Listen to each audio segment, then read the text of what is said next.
Magandang araw sa lahat. Ako si Dr. Javier Santos.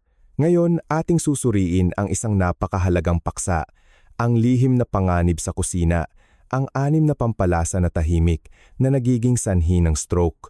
Mayroon ba tayong nalalaman na ang mismong puso ng ating tahanan, ang ating kusina, ay posibleng nagtatago ng mga hindi nakikitang panganib na maaaring magpataas ng tsansa ng stroke pagkatapos ng isang gabi ng tulog? Marami sa atin ang nag-iisip na ang mga salarin sa stroke ay sigarilyo, alak o matagal na stress. Ngunit sa katotohanan, mayroon pang mas pamilyar na mga bagay. Ang mga pampalasa na ginagamit nating araw-araw ay ang mga tahimik na sumisira sa ating mga ugat. Ang pinakamapanganib ay ang ating tiwala at kumpiyansa sa paggamit ng mga ito. Bilang isang doktor na may mahigit 30 taon sa paggamot ng mga nakatatanda sa Pilipinas, nasaksihan ko na ang maraming kaso ng biglaang stroke. May mga pasyente na masigla pang nakikipag-usap sa gabi, ngunit kinabukasan ay nanghihina ang kalahati ng katawan, hirap magsalita at baluktot ang bibig. Nagulat ang mga pamilya at hindi maunawaan kung bakit napakabilis dumating ng trahedya. Sa pagsusuri namin ng kanilang mga gawi sa pamumuhay at pagkain, natuklasan namin ang mga detalye na tila maliit ngunit paulit-ulit na ginagawa araw-araw na siyang mahahalagang bahagi ng problema. Sa physiological na aspeto, ang ilang pampalasa ay naglalaman ng mataas na antas ng asin o mga sangkap na nagpapataas ng pagpapanatili ng tubig sa katawan. Kapag ginamit ng matagal, ang mga ito ay nag-aambag sa pagtaas ng presyon ng dugo, pagkapal at pagkawala ng elasticity ng mga daluyan ng dugo. Sa kondisyon ng malakas na pagbabago-bago ng presyon ng dugo, mas mataas ang panganib ng pagbuo ng blood clot. At kapag ang blood clot ay umakyat sa utak, ang kahihinatnan ay maaaring maging lubhang malubha. Ngunit iyan ay ang madaling makita lamang. Ang nais kong ibahagi ngayon ay mas malalim. Ngayon mismo, susuriin ko ang 6 na karaniwang pampalasa sa pang-araw-araw na pagkain ng maraming pamilyang Pilipino. Mayroon sa mga ito na tila walang pinsala, ngunit kung gagamitin ng mali o sa maling dosis, tahimik nilang sinisira ang mga daluyan ng dugo sa paglipas ng panahon. Lalo na ang ika-6 na pampalasa sa dulo ng video ang pinaka-pinag-aalala ko dahil sa sobrang paggamit nito sa mga hapagkainan ng pamilya. Manood hanggang sa huling bahagi ng video dahil sa bawat section, ipapaliwanag ko ng malinaw ang mekanismo ng epekto nito sa presyon ng dugo at mga daluyan ng dugo at magbibigay din ako ng gabay sa mas ligtas na paggamit. Ang kaalamang ito ay hindi upang magdulot ng pag-aalala, kundi upang tulungan kang proaktibong protektahan ang iyong sarili. Kung hindi ka pa nakapag-subscribe sa aking channel, mangyaring isaalang-alang ang pagpindot sa subscribe button upang hindi mo mapalampas ang mga praktikal at madaling sa action din na payo sa kalusugan. At kung sa tingin mo ay kapaki-pakinabang ang nilalaman, maaari kang mag-iwan ng komento upang malaman kung ang kaalamang ito ay talagang nakakarating sa ating komunidad ng mga nakatatanda. Ang kalusugan ay hindi lamang nakasalalay sa gamot. Nagsisimula ito sa bawat kutsarang pampalasa sa kusina araw-araw. Sa simpleng pag-unawa at pagwawasto ng oras, ganap mong mababawasan ang panganib at mamuhay ng mas payapa, proaktibo at ganap sa iyong pagtanda. Unang bahagi. 6 na pampalasa na nagiging sanhi ng stroke pagkatapos lamang ng isang gabi. Pampalasa. Una, pinrosesong gulay na langis at ang sanhi ng malalang pamamaga. Minamahal na mga manonood, kapag pinag-uusapan ng panganib ng biglaang stroke, marami ang agad na naiisip ang alta presyon o diabetes. Ngunit nakakalimutan natin na, sa ating sariling kusina, mayroong mga tahimik na sumisira sa mga daluyan ng dugo. Ang unang sangkap na nais kong suriin ngayon, at siya ring pinakakomplikadong paksa ay ang pinrosesong gulay na langis. Sa loob ng maraming taon, narinig natin na ang langis ng sunflower, langis ng mais, langis ng canola o langis ng soybean ay mas mabuti para sa puso kaysa sa taba ng hayop. Ngunit ipinapakita ng modernong agham na hindi ganoon kasimple ang issue. Lalo na sa mga taong higit sa 60 taong gulang kung saan ang sistema ng daluyan ng dugo ay nagsisimula ng tumanda ng natural, ang pangunahing punto ay hindi na sa pangalan na gulay kundi sa dalawang salitang pinroseso. Upang makagawa ng malinaw, kumikinang na mga bote ng langis sa istante ng supermarket, ang mga gumagawa ay gumagamit ng mga chemical solvent, pinoproseso sa napakataas na temperatura, at pagkatapos ay inalis ang amoy at kulay sa pamamagitan ng maraming proseso. Sa prosesong iyon, karamihan sa mga natural na sustansya ay nawawala at kasabay nito nabubuo ang mga libreng radikal at nakakapinsalang produkto ng oksihenasyon. Sa edad na midlife at katandaan, nababawasan ang kakayahan ng ating katawan na labanan ang oksihenasyon. Sa makatuwid, mas madaling magdulot ng pinsala sa loob ng mga daluyan ng dugo ang mga salarin na ito. Kapag piniprito mo ang ganitong uri ng langis sa mataas na temperatura, lalo na sa deep frying, ang omega-6 sa loob nito ay madaling mabago at maging mga sangkap na nagpapabilis ng malalang pamamaga. Ang pamamaga dito ay hindi lagnat o pananakit na madaling makita, kundi isang tahimik na pamamaga sa loob ng mga daluyan ng dugo. Madalas kong inihahalin tulad ito sa kalawang na unti-unting kumakapit sa loob ng tubo ng tubig. Sa simula ay manipis lamang, ngunit sa paglipas ng panahon, kakapal ito, titigas, at magiging plaka ng atherosclerosis. Sa isang punto, ang plakang ito ay maaaring pumutok, magdulot ng pagbara sa daloy ng dugo patungo sa utak o puso na magreresulta sa atake sa puso o stroke na mangyayari pagkatapos lamang ng isang gabi.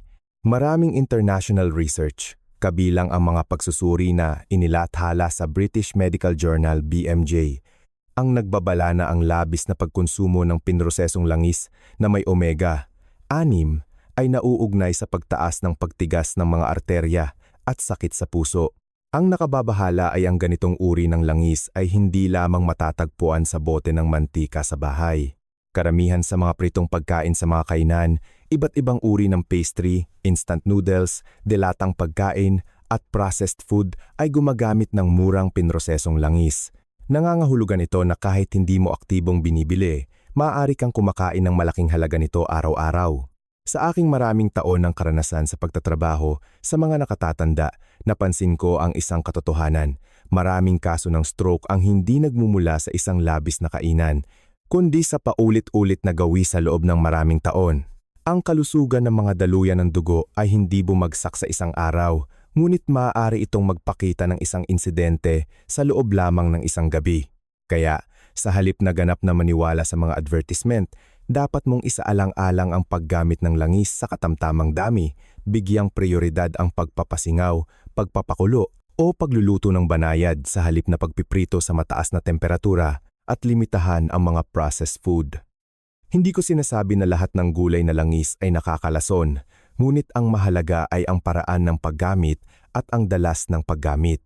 Sa katandaan, wala na tayong maraming pagkakataon upang itama ang mga tahimik na pinsala sa mga daluyan ng dugo. Ang pagprotekta sa puso at utak ay nagsisimula sa pagkontrol ng mga bagay na tila pinakamaliit sa pang-araw-araw na pagkain. Kung ang kusina ay itinuturing na lugar kung saan pinagyayaman ang buhay, kung gayon, ang bawat pagpipilian mo ngayon ay isang desisyon para sa iyong malusog o may sakit na kinabukasan. Pampalasa pangalawa, asukal at corn syrup ang nagkukubling sumisira sa cardiovascular system. Minamahal na mga manonood, susunod, nais kong pag-usapan ang isang pampalasa na napakatamis at madaling makapagpawalang ingat sa atin, ang asukal at corn syrup. Kung ang pinrosesong langis ay isang tahimik na atake mula sa likuran, ang asukal naman ay isang matalik na kaibigan na nasa harapan ngunit nagtatago ng maraming panganib. Ang nakababahala ay hindi ang isang kutsarang asukal na idinadagdag mo sa iyong tsaa, kundi ang nakatagong dami ng asukal na nakakalat sa halos lahat ng modernong pagkain mula sa lata ng soft drinks, marinades, bote ng sili, hanggang sa mga pastry at dilatang yogurt. Maraming produkto ang naglalaman ng asukal o corn syrup na hindi natin namamalayan. Kapag ang dami ng asukal na nakukuha natin ay lumampas sa kakayahan ng ating katawan na iproseso, tataas ang asukal sa dugo na nagtutulak sa pancreas na maglabas ng mas maraming insulin upang ayusin ito. Sa simula, susubukan pa ring umangkop ang katawan. Ngunit kung ang sitwasyong ito ay paulit-ulit sa loob ng maraming taon, unti-unting magiging hindi sensitibo ang mga sel sa insulin na magreresulta sa insulin resistance. Ito ang pinakamaikling at pinakadirektang landas patungo sa type 2 diabetes, isang sakit na mabilis na lumalaki sa Pilipinas, lalo na sa mga taong lampas 50 taong gulang. Ngunit ang pinsala ng asukal ay hindi nagtatapos doon. Ang sobrang enerhiya mula sa asukal, lalo na ang fructose sa syrup, ay magiging labis na taba. Ang taba na ito ay naiipon sa atay na nagiging sanhi ng fatty liver at kasabay nito bumubuo ng visceral fat sa paligid ng tiyan. Maraming lalaki ang nagbibiro na ito ay beer belly at iniisip na ito ay aesthetic na problema lamang. Ngunit sa katunayan, ang visceral fat na ito ay isang pabrika ng pamamaga na patuloy na gumagana. Naglalabas ito ng mga sangkap na nagdudulot ng systemic inflammation, sumisira sa mga daluyan ng dugo at nagpapabilis ng proseso ng atherosclerosis. Ipinapakita ng malalaking epidemiological survey na ang labis na pagkonsumo ng asukal at corn syrup ay nauugnay sa pagtaas ng triglyceride, ibig sabihin neutral fats sa dugo. Kapag tumaas ang triglyceride, ang mga daluyan ng dugo ay nagiging makapal, matigas at mas madaling masira. Sa sandaling mabuo ang isang maliit na blood clot sa isang lokasyong makipot, lalabas ang panganib ng atake sa puso o stroke. Sa mga nakatatanda, kung saan nabawasan na ang elasticity ng mga daluyan ng dugo sa paglipas ng panahon, mas malubha ang kahihinatnan at kadalasang dumarating ng biglaan. Ang pinaka nakakatakot sa asukal ay ang kakayahan nitong magkubli. Kung ang asin ay madaling makilala sa pamamagitan ng lasa, ang asukal ay maaaring matunaw sa pagkain na nililinlang ang panlasa. Maaaring hindi ka kumakain ng maraming pastry o candy, ngunit kumakain ka pa rin ng asukal sa pamamagitan ng mga sarsa, delatang pagkain at maging sa mga pagkaing inaanunsyo bilang low-fat o healthy. Sa paglipas ng panahon, ang proseso ng pagkasira ng mga daluyan ng dugo ay tahimik na nangyayari. Walang sakit, walang babala, hanggang sa maganap ang isang insidente. Batay sa aking karanasan sa pangangalaga sa maraming nakatatandang pasyente, napansin ko na ang pagkontrol ng asukal ay hindi nangangahulugan ng ganap na pag-iwas, kundi ang pag-unawa sa mga limitasyon ng iyong katawan. Sa edad na midlife at katandaan, wala na tayong parehong kakayahan sa metabolismo tulad noong kabataan. Kaya, ang pagbabawas ng matamis na inumin, paglilimita sa mga processed food, pagbibigay prioridad sa sariwang, natural na pagkain, at pagbabasa ng mabuti ng mga sangkap bago bumili ay napakahalagang hakbang. Minamahal na mga manonood, ang asukal at corn syrup ay talagang may dalawang talim. Kung gagamitin ng matalino, sila ay simpleng pampalasa na nagbibigay ng masarap na lasa. Ngunit kung pababayaan ang kontrol, tahimik nilang masisira ang cardiovascular system, utak at magbubukas ng daan para sa isang biglaang stroke. Ang pagiging maingat sa bawat maliit na pagpipilian araw-araw ang paraan upang protektahan mo ang iyong sistema ng sirkulasyon upang ang iyong pagtanda ay hindi maging kapalit ng mga kapuspalad na insidente. Kung sa tingin mo ay kapakipakinabang ang pagbabahaging ito, mangyaring mag-iwan ng komento na dalawa sa ibaba. Iyan ang simpleng paraan upang malaman kung interesado ka pa rin at kasama mo ako sa landas ng malusog at may kalidad na pamumuhay araw-araw. Pampalasa pangatlo, tuyo at bagoong. Napakalaking dami ng asin na nagdudulot ng stress sa cardiovascular system. Minamahal na mga manonood, kapag binanggit ang lutuing Pilipino, hindi natin maihihiwalay ang tuyo at bagoong. Hindi lamang ito pampalasa kundi alaala rin ang lasa ng ating tahanan, ang mainit na sabaw sa tag-ulan o ang simpleng piniritong gulay na may bagoong na puno ng pagmamahal. Sa loob ng maraming henerasyon, ang tuyo, bagoong isda, bagoong hipon o purong patis ay naging mahalagang bahagi ng hapagkainan ng pamilya. Marami rin ang naniniwala na ang natural na fermented na tuyo ay naglalaman ng mga probiotics na mabuti para sa digestive system at sumusuporta sa kaligtasan sa sakit. Hindi mali ang pahayag na ito, ngunit kung titingnan lamang ang mga benepisyo at kalimutan ang mga pinsala, madali nating babayaran ang presyo sa pamamagitan ng kalusugan ng ating puso. Ang pangunahing problema, lalo na sa mga taong lampas-anim pa, ay ang napakataas na nilalaman ng asin at sodium sa bawat garapon ng tuyo o bote ng patis. Ayon sa mga rekomendasyon sa nutrisyon, ang kabuuang dami ng asin na dapat gamitin ng isang matanda sa isang araw ay kailangang mahigpit na kontrolin. Ngunit ang isang mangkok lang ng maalat na sabaw o ilang ulit na paglubog sa bagoong sa isang pagkain ay maaaring bumubuo na ng malaking bahagi ng ligtas na limitasyon na iyon.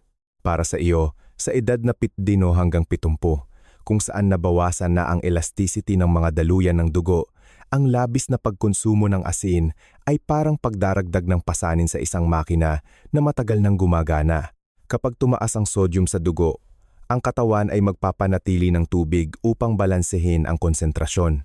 Ang pagtaas ng dami ng tubig ay nagpapataas ng dami ng dugo na nagtutulak sa puso na mas malakas at mas madalas na bumomba.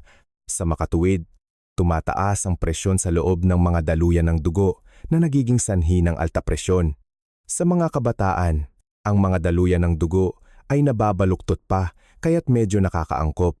Ngunit sa mga nakatatanda, ang mga maliliit na daluyan ng dugo sa utak na dati nang manipis at mahina ay madaling masira. Ang biglaang pagtaas ng presyon ng dugo ay maaaring makasira ng mga daluyan ng dugo na nagiging sanhi ng stroke na nag-iiwan ng mga sekwela tulad ng paralysis sa kalahati ng katawan, speech disorder, o maging pagkawala ng buhay. Maraming pananaliksik at medikal na journal ang nagkakaisa na ang maalat na dieta ay isa sa mga pangunahing salik ng panganib ng stroke, lalo na sa mga midlife at nakatatandang grupo ng edad. Ang nakakalungkot ay sa tuyo at bagoong, ang mga kapaki-pakinabang na microorganism mula sa proseso ng fermentation ay talagang umiiral at may tiyak na halaga sa digestive system. Gayunpaman, ang benepisyo na iyon ay kadalasang nalalamangan ng napakataas na nilalaman ng asin.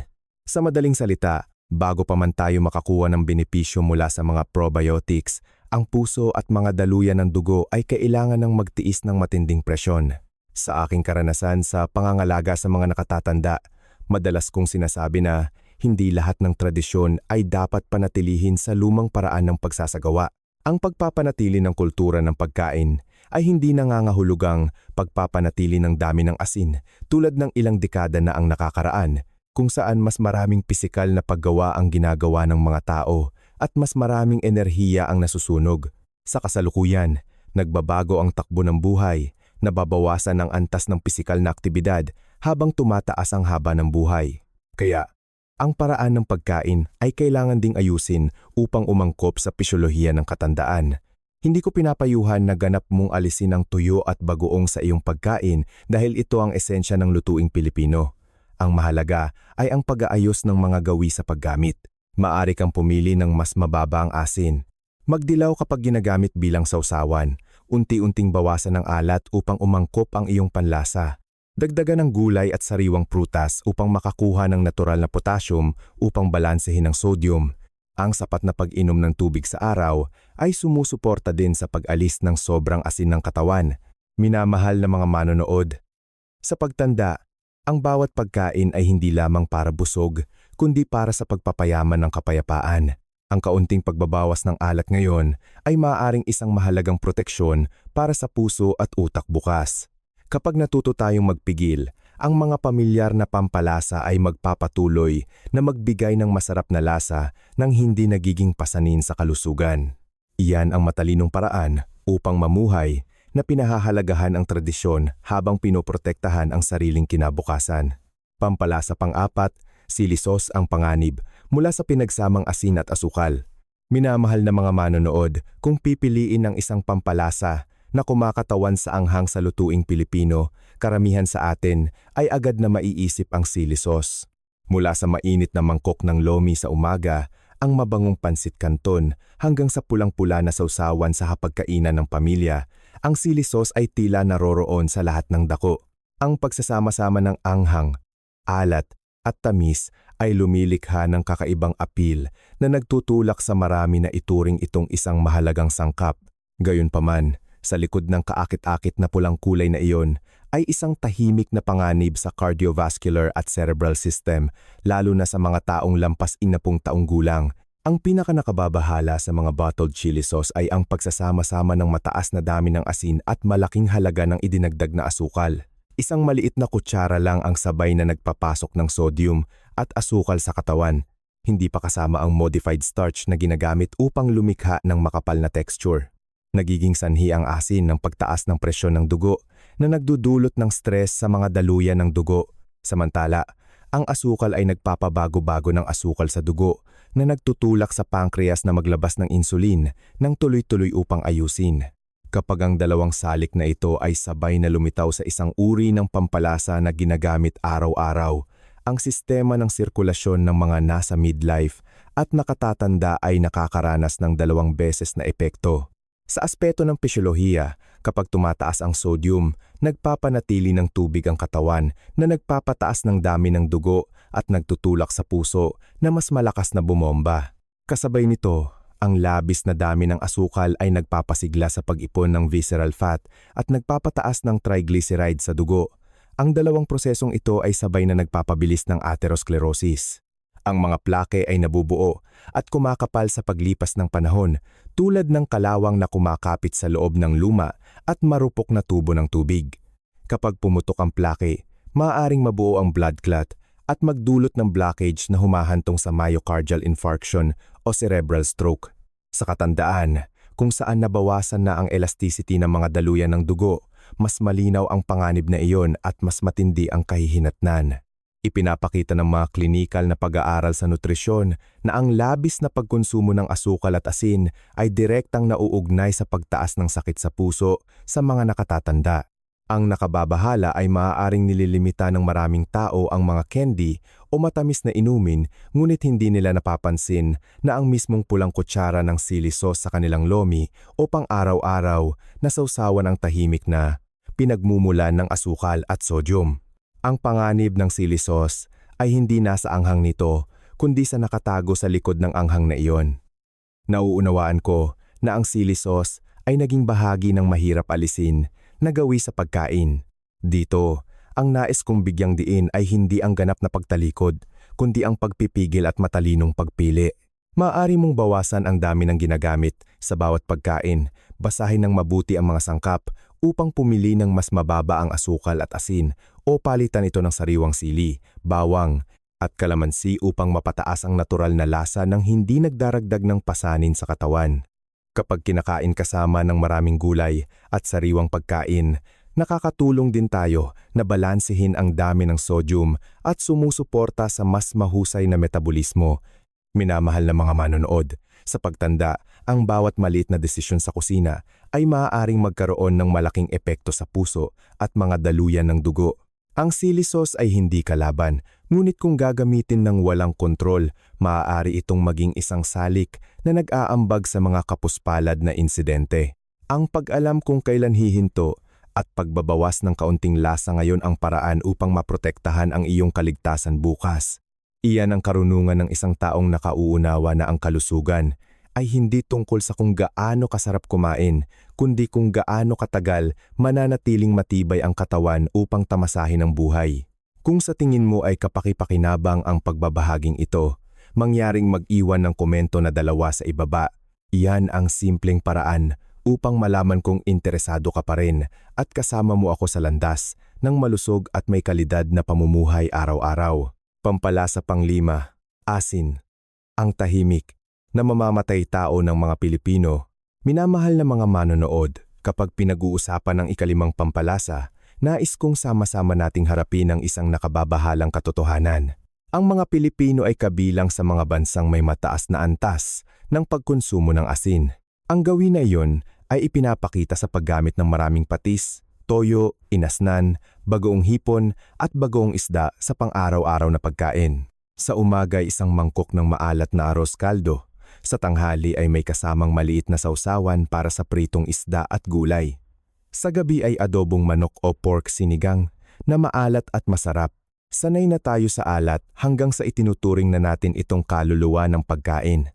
Ngunit mula sa medical perspective, ang panlasa na iyon ang tahimik na sumisira sa ating puso at mga daluyan ng dugo sa utak. Ayon sa rekomendasyon ng World Health Organization, ang isang matanda ay dapat lamang gumamit ng maximum na 5 gramo ng asin bawat araw, katumbas ng isang maliit na kutsarita. Gayunpaman, ipinapakita ng datos mula sa Food and Nutrition Research Institute, FNRE, ng Pilipinas na ang average na pagkonsumo ay kadalasang doble o kahit triple ng bilang na ito. Nangangahulugan ito na sa pag-inom lamang ng sabaw sa isang mangkok ng sinigang, pagdaragdag ng patis at pagkain ng inasnan, nalampasan mo na ang ligtas na limitasyon sa isang araw. Ang nakababahala ay maraming tao ang hindi nakakaalam na sila ay kumakain ng maalat dahil ang asin ay nakatago sa mga sausawan, processed food at mga nilutong pagkain. Sa esensya, ang asin ay naglalaman ng sodium. Kapag napakaraming sodium ang pumasok sa katawan, nagpapanatili ito ng tubig sa loob ng mga daluyan ng dugo na nagpapataas ng dami ng dugo. Ang puso ay kailangang bumomba ng mas malakas upang itulak ang mas malaking dami ng dugo sa buong katawan. Ang presyo na ito ay nagpapabigat sa mga daluyan ng dugo, lalo na sa mga daluyan ng dugo sa utak na sa edad ay manipis at marupok na. Ang resulta ay mataas na presyon ng dugo, at ang mataas na presyon ng dugo ang pangunahing panganib na salik na humahantong sa stroke. Ipinapakita ng ilang pahayag mula sa World Stroke Organization na ang pagbabawas lamang ng humigit kumulang 2 gramo ng asin bawat araw ay makakatulong na makabuluhang bawasan ang panganib ng stroke sa mga nakatatanda. Ang bilang na iyon ay hindi upang takutin tayo kundi upang ipakita na ang maliit na pagbabago ay maaaring magdulot ng malaking benepisyo. Ang pinakapanganib sa asin ay hindi ito nagiging sanhi ng agarang reaksyon tulad ng alak. Hindi ka nito agad na nahihilo at hindi rin ito pinapahirapan ang iyong katawan. Tahimik itong naiipon sa loob ng maraming taon at kapag natuklasan, maaaring ito ay bigla ang pagtaas ng presyon ng dugo, isang beses na pagpasok sa ospital dahil sa stroke sa edad na lampas 80. Ang bawat insidente ay hindi lamang nakakaapekto sa kalusugan, kundi malalim din na nakakaapekto sa emosyon, kumpiyansa sa sarili, at kalidad ng buhay. Gayunpaman, ang pagbabawas ng asin ay hindi nangangahulugang gawing walang lasa ang pagkain. Ang problema ay hindi ang pagtalikod sa tradisyon, kundi ang matalinong pag-aayos. Maaari kang pumili ng patis na mas mababa ang sodium, magdilaw ng sausawan, hugasan ng inasnan bago kainin.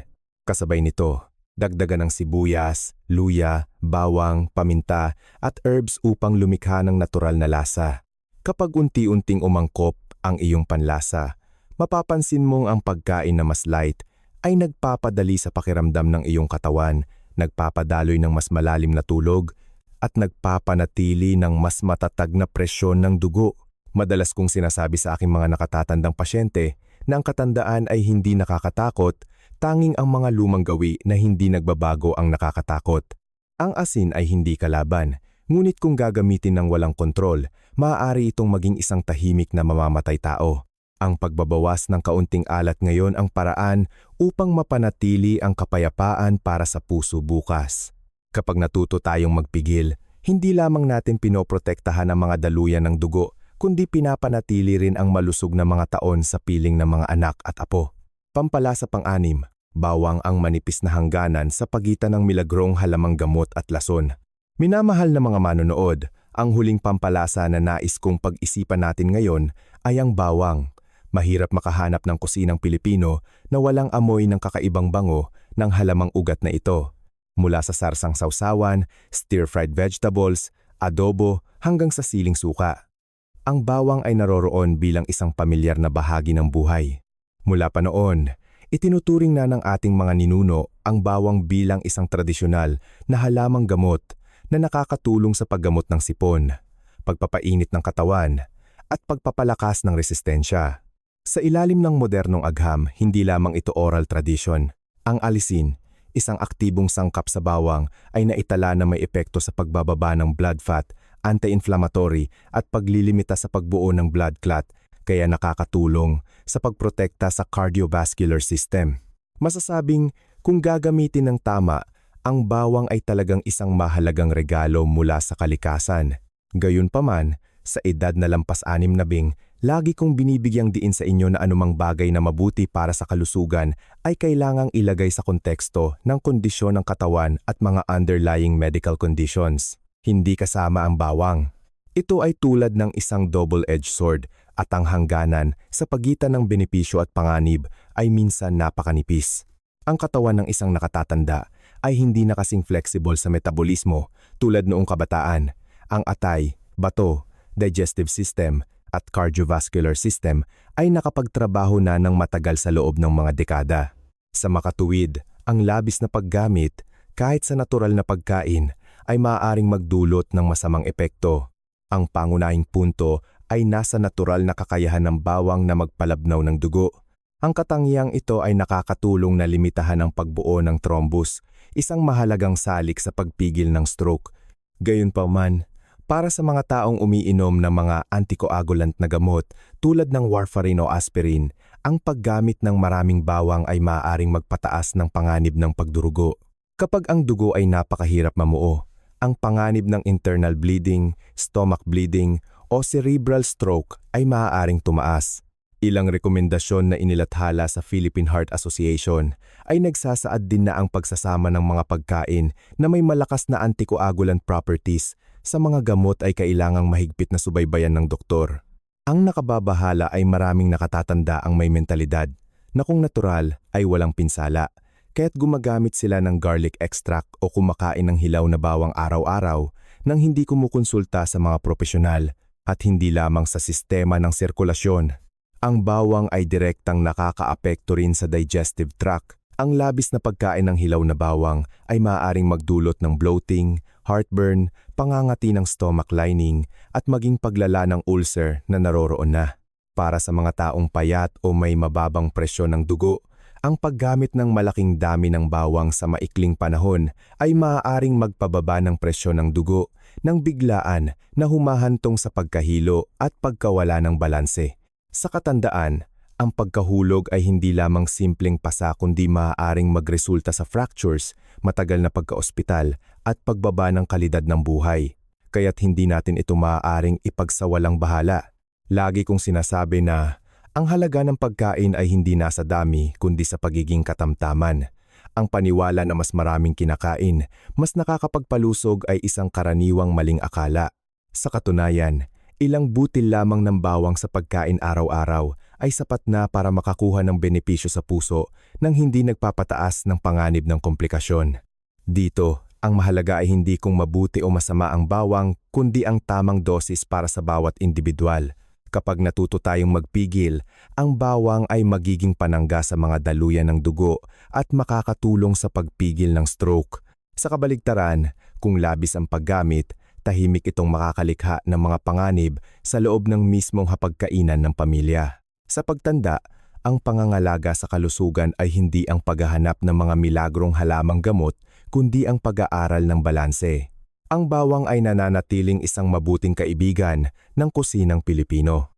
Ngunit kung naiintindihan lamang natin ang ating mga limitasyon, ang pagiging maingat sa mga pagpipilian araw-araw ang susi upang mamuhay ng malusog, proaktibo, at payapa kasama ang mga anak at apo. At kung sa tingin mo ay nararapat ipatupad ang nilalaman na ito, inaanyayahan kitang mag-iwan ng komento na 6 sa ibaba ng video. Hindi lamang ito isang hudyat na nakikinig ka, kundi isang maliit na pangako sa iyong sariling kalusugan. Ikalawang bahagi. Paghahambing ng pamumuhay. Mga aral mula sa Japan at Mediterranean region para mas maunawaan ang kalusugan at ang landas patungo sa matagal na buhay. Minsan, hindi lang sa sarili natin kailangan tumingin, kundi sa kung paano din inaalagaan ng iba ang kanilang sarili. Bilang isang profesional sa pangangalaga ng kalusugan ng mga nakatatanda, napansin ko na ang nutrisyon ay hindi lamang tungkol sa masarap na pagkain o pagiging angkop sa panlasa, kundi ito ang pundasyon na nagtatakda ng haba ng buhay, pagiging matalino, at kalidad ng buhay sa mga huling taon. Sa paghahambing na ito, naniniwala akong marami tayong pagkakataon na baguhin ang ating mga gawi upang mapabuti ang kalusugan sa praktikal at matibay na paraan. Una, tingnan natin ang Japan, isang bansang kilala sa buong mundo sa kanilang average life expectancy. Pinahahalagahan ng mga tao roon ang simple at light na pagkain sa bawat pagkain. Kung susuriin mong mabuti, mapapansin mong lubos silang nagtitipid sa asin. Kung ikukumpara sa Pilipinas, mas mababa ang kanilang average na pagkonsumo ng asin. Ayon sa datos na inilathala ng World Health Organization, ang antas ng pagkonsumo ng asin ng mga Hapones ay humigit kumulang kalahati lamang kumpara sa maraming bansa sa Asya na may gawi sa maalat na pagkain. Hindi ito nagkataon lamang dahil ang low-salt diet ay nakakatulong na mabawasan ang panganib ng high blood pressure, nililimitahan ng stroke, at pinoprotektahan ng mga daluyan ng dugo sa utak sa paglipas ng panahon. Sa klinikal na pagsasagawa, nakatagpo ako ng maraming tao na lampas 50 taong gulang na may matatag na presyon ng dugo dahil sa pagpapanatili ng low-salt diet sa loob ng maraming taon. Kapag tinitingnan ng Japan, madalas nating makikita ang mga nakatatanda na 90 hanggang 100 taong gulang na naglalakad pa rin tuwing umaga, nakikilahok sa mga aktibidad ng komunidad at nananatiling matalino.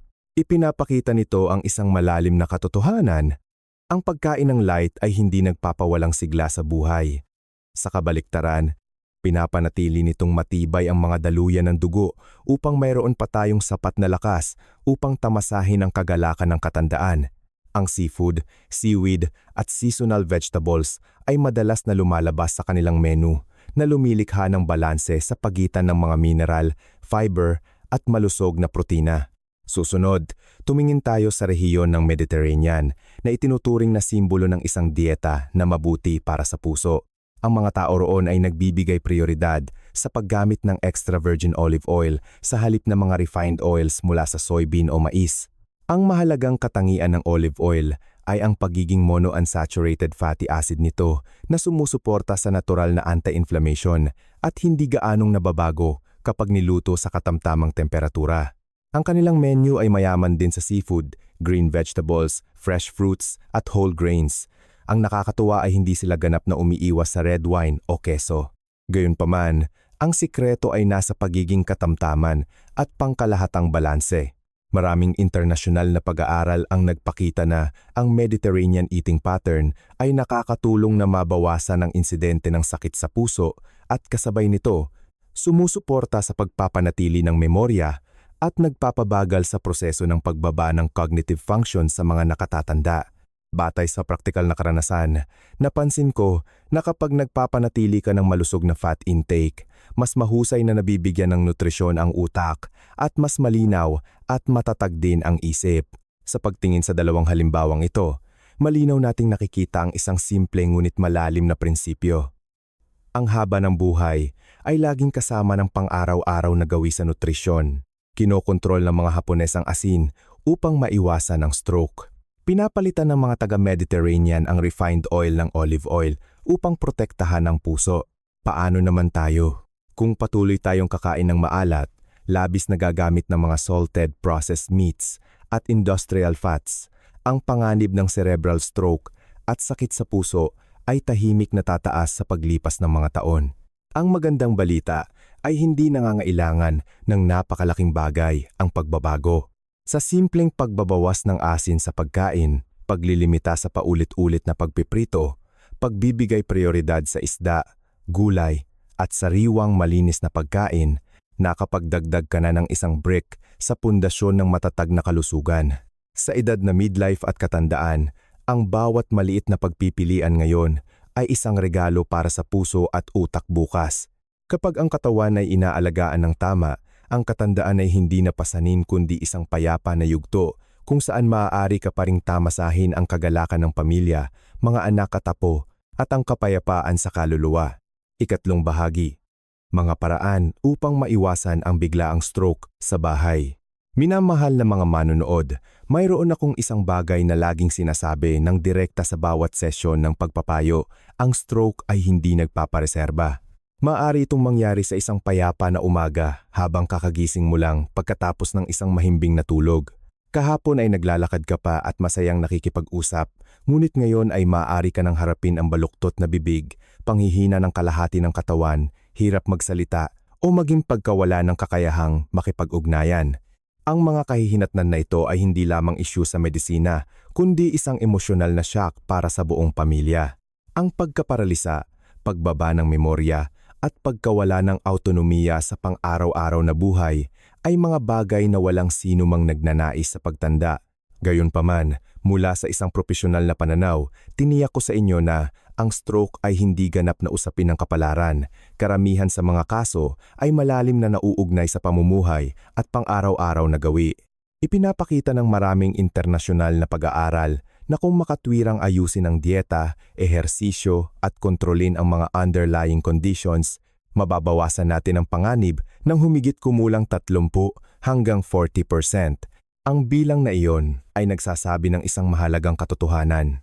Ang proaktibong pag-iwas sa sakit ay laging mas mahalaga kaysa sa pasibo na paggamot. Walang mamahaling gamot na makakapagpalit sa disiplina sa pang-araw-araw na buhay. Ngayon, Ibabahagi ko sa inyo ang mga praktikal at magagawa na paraan sa bahay mismo.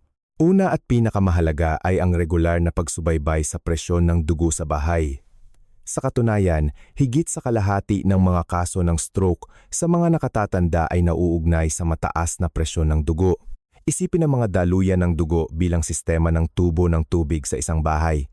Kung napakataas ng presyo ng tubig sa mahabang panahon, luluwag ang tubo, hihina at maaaring tumagas o pumutok anumang oras. Ganoon din ang mga daluyan ng dugo sa utak. Kapag ang presyon ng dugo ay patuloy na lumampas sa ligtas na limitasyon, numinipis ang pader ng daluyan ng dugo, madaling umbok at may panganib na magkaroon ng brain hemorrhage. Kaya naman, lagi kong pinapayuhan ang mga lampas 60 taong gulang na ugaliing sukatin ang presyo ng dugo nang hindi bababa sa 2 beses sa isang araw. Una ay sa umaga paggising bago mag-almusal o uminom ng gamot. Ikalawa ay sa gabi bago matulog. Ang mga automatic blood pressure monitors ngayon ay napakakumbinyente at madaling gamitin. Sa loob lamang ng ilang minuto, malalaman mo na ang iyong kalagayan. Ang mahalaga ay hindi lamang ang bilang sa isang partikular na oras, kundi ang takbo ng pagbabago sa araw at linggo. Kapag napansin mong may abnormal na pagtaas o matinding pagbabago, kailangan mong ayusin ang iyong dieta, magpahinga ng sapat o agad na kumonsulta sa isang espesyalista. Nakatagpo ako ng maraming kaso na salamat sa regular na pagsukat ng presyo ng dugo ay nalaman ang tahimik na pagtaas ng presyo ng dugo, kaya't naayos ang gamot at naiwasan ang kapuspalad na insidente. Ipinapakita nito na ang proaktibong pagsubaybay sa bahay ay hindi komplikado ngunit may malaking halaga sa proteksyon. Sa katandaan, ang kaligtasan ay hindi nagmumula sa swerte kundi sa kamalayan at personal na disiplina.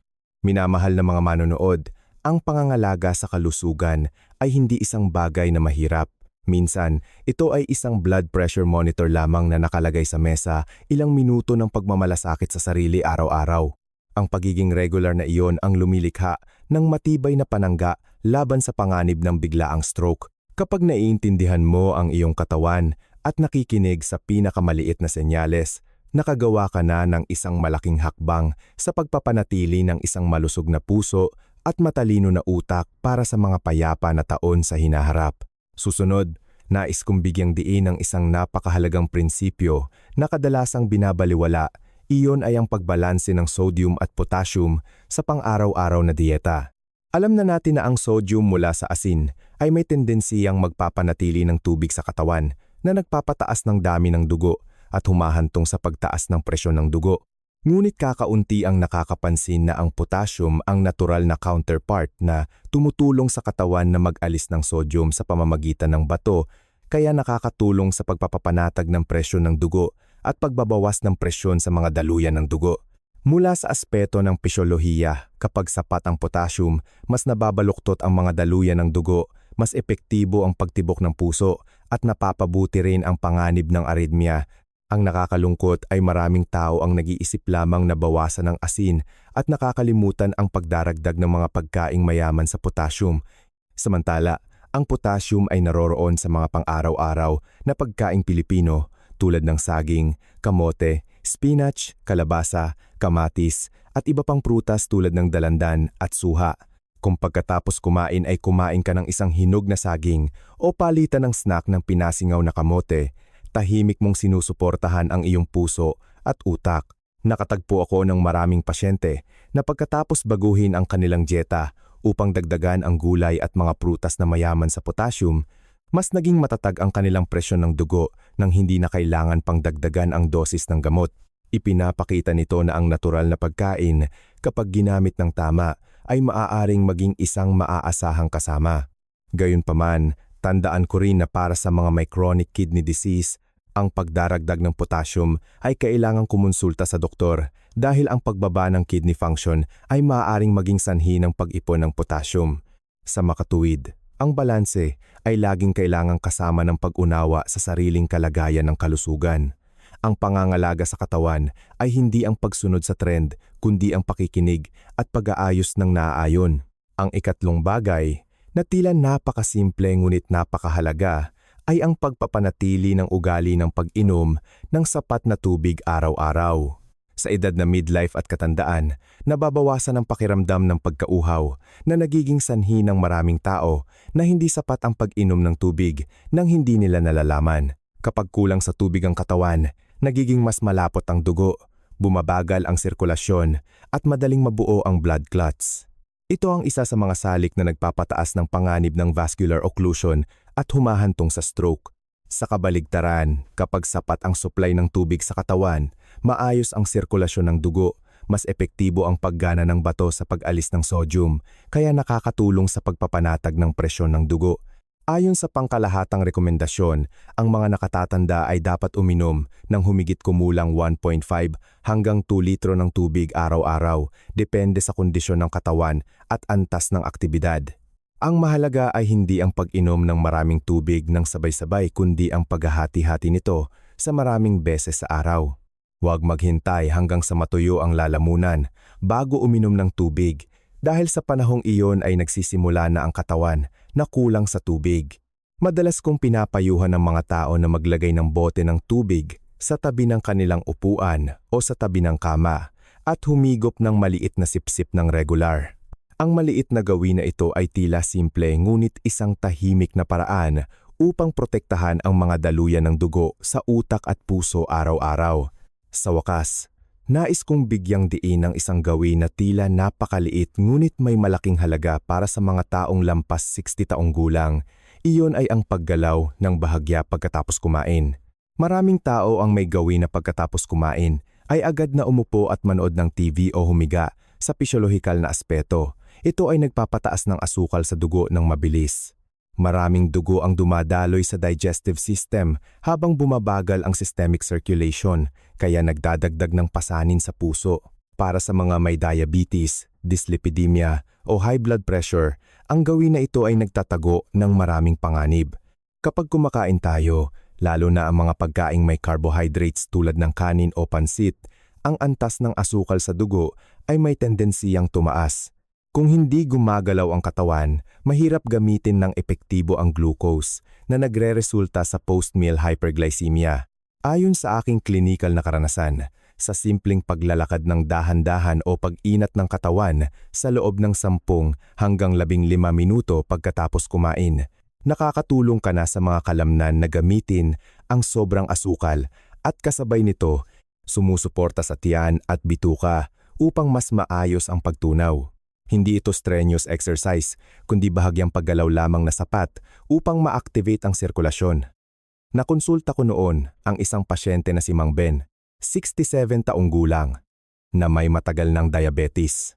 Matapos baguhin ang kanyang gawi, tuwing gabi ay naglalakad siya at ang kanyang asawa sa paligid ng kanilang subdivision nang humigit kumulang 15 minuto sa halip na umupo at manood ng TV pagkatapos kumain. Sa loob lamang ng ilang buwan, naging mas matatag ang kanyang post-meal blood sugar levels, nabawasan ang pakiramdam ng pamamaga at mas malalim din ang kanyang tulog. Ipinapakita nito na ang katawan ng nakatatanda ay hindi nangangailangan ng labis na ehersisyo kundi ng pagiging regular at angkop. Minamahal na mga manonood, ang pagpigil sa stroke ay hindi talaga komplikado o mahal. Hindi ito nangangailangan ng mamahaling kagamitan o extreme diet. Ang mahalaga ay ang disiplina sa maliliit na gawi araw-araw. Una ay ang regular na pagsubok ng presyon ng dugo upang maaga na matukoy ang anumang abnormalidad. Pangalawa ay ang pagbibigay prioridad sa mga pagkaing mayaman sa potassium at pagbabawas ng sodium upang mapanatiling matatag ang presyon ng dugo. Pangatlo ay ang pag-inom ng sapat na tubig na nakakatulong sa maayos na sirkulasyon ng dugo at nililimitahan ang pagbuo ng blood clots. Pang-apat ay ang katamtamang paggalaw pagkatapos kumain na sumusuporta sa pagbalanse ng asukal sa dugo at pagprotekta sa puso. Ang apat na bagay na ito ay tila napakasimple, ngunit kung patuloy na gagawin araw-araw, makabuluhang bababa ang panganib ng stroke. Sa pagtanda, ang pinakamahalaga ay hindi ang mabuhay ng napakatagal sa sakit kundi ang mamuhay sa mga natitirang taon ng may pagiging proaktibo, pagiging matalino at kapayapaan. Bawat umaga na gumising nang walang takot sa anumang hindi inaasahan, bawat matatag na hakbang, bawat masarap na pagkain kasama ang pamilya. Iyan ang resulta ng tamang pangangalaga sa kalusugan. Kapag patuloy mong ginagawa ang magagandang gawin ngayon, binibigyan mo ang iyong sarili ng isang payapa at puno ng pag-asa na kinabukasan. At kung patuloy ka pa ring nanonood hanggang dito, nais kong anyayahan kang mag-iwan ng bilang na 8 sa seksyon ng komento. Iyan ang paraan upang malaman kung natanggap mo ang magandang kaalaman at nakita mo itong kapaki-pakinabang. Konklusyon. Minamahal na mga manonood, sama-sama nating sinuri ang tungkol sa mga pamilyar na pampalasa sa kusinang Pilipino. Ang mga bagay na tila walang pinsala ngunit kung gagamitin ng walang kontrol ay tahimik na nagpapataas ng panganib ng stroke. Laging nasa isip ko na ang mga pampalasa ay nilikha upang magpalasa sa pagkain at hindi upang ipagpalit sa kalusugan. Kapag labis ang paggamit ng asin, patis, sili sauce o iba pang pampalasa, hindi natin namamalayan na nagdaragdag tayo ng presyon sa puso at mga daluyan ng dugo sa utak araw-araw. Bihira dumarating ang stroke ng may babala. Ito ay resulta ng maliliit na pagkakamali na naiipon sa loob ng maraming taon. Kaunting alat ngayon, isang gawin na mahirap alisin bukas at unti-unting nagiging pasanin para sa katawan. Kaya, ang pinakamahalaga ay hindi ang matakot, kundi ang proaktibong ayusin ngayon.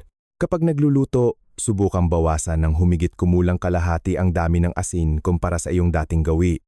Kapag nagsasawsaw, bawasan ng kaunti ang sili sauce o patis.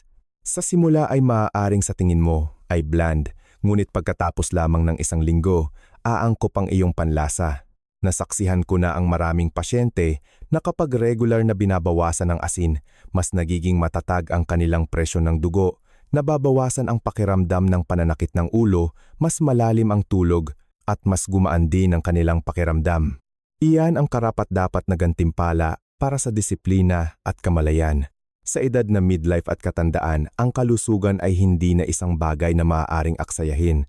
Ang bawat pagpipilian sa hapagkainan ngayon ay isang brick na nagtatayo ng pundasyon para sa bukas. Hindi natin maibabalik ang oras ngunit ganap nating mababago ang mga gawi mula sa kasalukuyan. Naniniwala ako na kapag naiintindihan mo ang halaga ng pagiging katamtaman, ang kusina ng pamilya ay magiging lugar kung saan nililinang ang kalusugan sa halip na tahimik itong sinisira. Kung ang mga pagbabahaging ito ay nagdulot ng praktikal na halaga, mangyaring patuloy na samahan ng aking channel, sundin ang susunod na nilalaman. Upang mag-update ng mas maraming kaalaman sa pangangalaga sa kalusugan ng nakatatanda sa isang siyentipiko at madaling paraan, maaari mo ring ibahagi ang iyong karanasan upang sama-sama tayong matuto. Palagi kong pinahahalagahan ang bawat tunay na kwento dahil ang mga karanasang iyon mismo ang lumilikha ng lakas ng komunidad. Maraming salamat sa inyong paglalaan ng oras upang panoorin ang buong nilalaman ngayon. Nais kong hilingin sa inyo na laging panatilihin ang isang malusog na puso, payapa na isip at kagalakan sa piling ng pamilya. Bawat araw na lumilipas ay isang mahalagang regalo at kapag natuto tayong alagaan ng tama ang ating sarili, ang regalong iyon ay magiging mas ganap kaysa kailanman. Paalam at magkita-kita tayo sa susunod na pagbabahagi.